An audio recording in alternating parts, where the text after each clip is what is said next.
Graham did such a good job covering a very important trend. First of all, I love Sarah, and if you have not read her book, I encourage you to go get it, Disobedient Women. Fabulous, absolutely fabulous, and please go back and watch the full video. But this is something that I've been dealing with and paying attention to and following for a long time now. And she makes this statement of that for the first time ever, we have seen in Gen Z that women are actually leaving the church faster and disassociating with the church faster than men, which has historically never happened.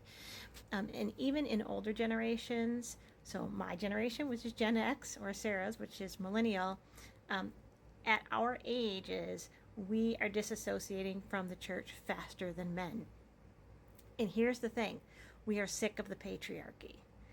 And so if you're not going to address the patriarchy, and if you're not going to clean up your act, you're going to continue to bleed out women, and I'm just going to use that pun intentionally here, right? But you are going to continue to bleed out women faster than you can put more women into the church, because we're just not going to stand for this anymore. And I think that what men don't realize is how much women actually do in the church. And I don't just mean like in a church here or there, or, when we're talking about kitchen, working in the kitchen, doing any of the children's ministries and those kind of things. But I'm talking about women do some of the more trashiest jobs in ministry than men.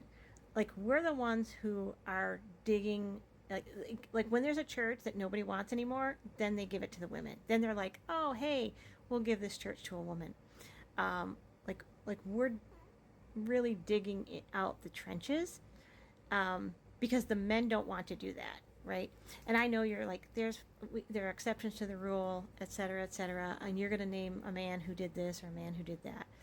But nowadays, on average, the men, they all just want to be mega church pastors, the next hipster pastor, or whatever it is we're calling it for Gen Z. And the women are just sick of it. And if nothing else, this election should tell you more than anything how much we are sick and tired of the patriarchy. So the church needs to sit down, and by the church, what I mean is the men that hold all the power right now. They need to sit down and take a good look in the mirror about how they are single-handedly destroying the church. The world is not destroying the church. The Christian men in the churches are the ones who are destroying the church.